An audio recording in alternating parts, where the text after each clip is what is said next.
Pure F1 cards are a staple of the collecting scene these days. But as recently as 3 years ago, officially licensed Formula One releases were nowhere to be found. So who do motorheads have to thank for putting F1 cards on the modern grid? The 2019 release of the Netflix docuseries Formula One: Drive to Survive was a major driver of interest in the sport, helping it to break into huge new markets, including the US.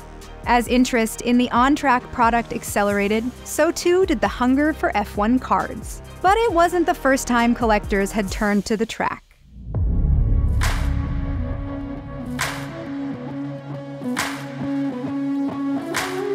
There had been some sporadic series in years past, many of which were built in the Panini garage. As with its classic soccer sets, the Italian giant released F1 stickers throughout the 1970s and 80s. Other lines got in on the action in the following decades, including Futera cards out of Dubai, Australian Scanlens cards, and ProTrack and Grid Formula One sets. Rookies of legendary drivers such as Alain Prost, Niki Lauda, and Michael Schumacher were major targets.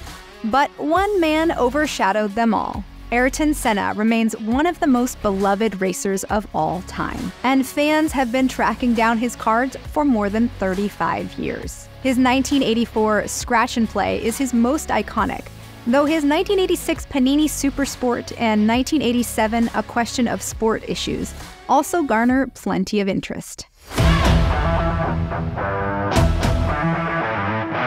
In September 2020, Topps decided it was time to start bringing modern-day racing icons to collectors. The company grabbed the wheel and became the official sticker and trading card licensee for the famous racing circuit. Topps warmed up the tires with two non-traditional releases that year, one of which was firmly entrenched in modern-day collecting, and one that was a bit of a throwback. First came a line of Topps Now F1 cards, which were available for limited-time online order and highlighted noteworthy events from the season. Next came a sticker set, something familiar to old-school F1 fans of the 70s and 80s who grew up collecting Panini racing products. But things really started heating up the next year.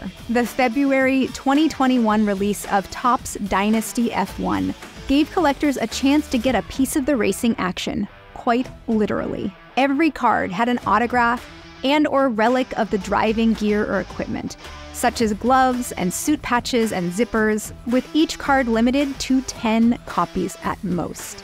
While Dynasty was a hit with premium collectors, it was the April 2021 release of Topps Chrome that really waved the green flag on the modern F1 collecting era as we know it. The set presented a more accessible starting line for F1 collectors.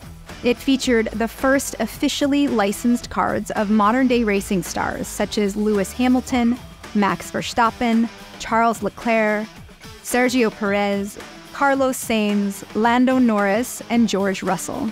It also had many of the staples Topps Chrome has become known for, including refractor parallels and image variations. Topps released the online exclusive Topps Chrome Sapphire a few weeks later. It had the same 200 base cards as the Topps Chrome set, but with a sapphire blue printing element.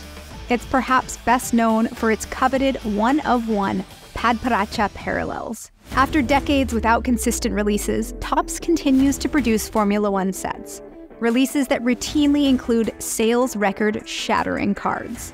Get behind the wheel of our definitive guide to learn more about the history of F1 cards.